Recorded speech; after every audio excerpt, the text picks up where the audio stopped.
আসসালামু আলাইকুম। তো কেমন আছেন সবাই? আশা করি ভালো আছেন। আমি জামিল আছি আপনাদের সাথে। আজকে আমি দেখাবো আমার রুম।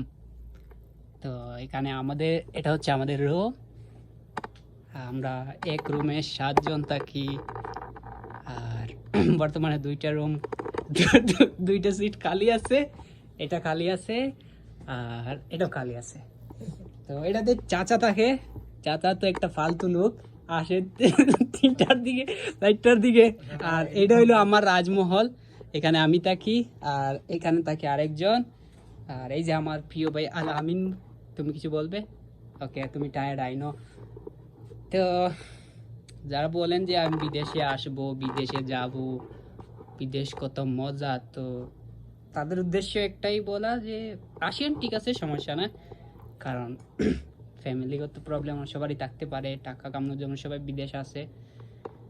তো বিদেশ আসলে এটা মানে মাইন্ড থেকে সরাই দিব যে মাই রুল মাই লাইফ, আমার যেটা ইচ্ছে এটা করব।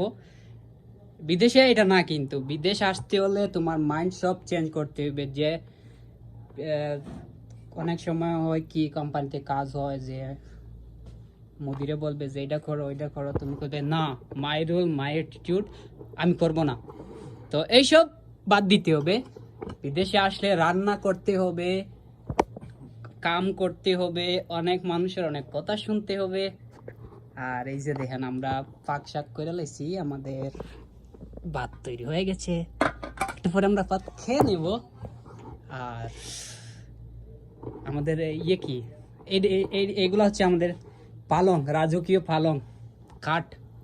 এখানে আমরা ঘুমাই। আর আমাদের কাপড় রাখার আলনা কোথায়? এই যে কাপড় রাখার আলনা, আলমারি বলতে পারেন, ঠিক আছে, এইগুলা। আর আমাদের আয়না কোথায়? রাজকীয় আয়না, এই যে। তো আজকে এই পর্যন্ত। সবাই ভালো থাকেন, সুস্থ থাকেন। মিলতে নেক্সট ভিডিও মে। ততক্ষণ পর্যন্ত বাই।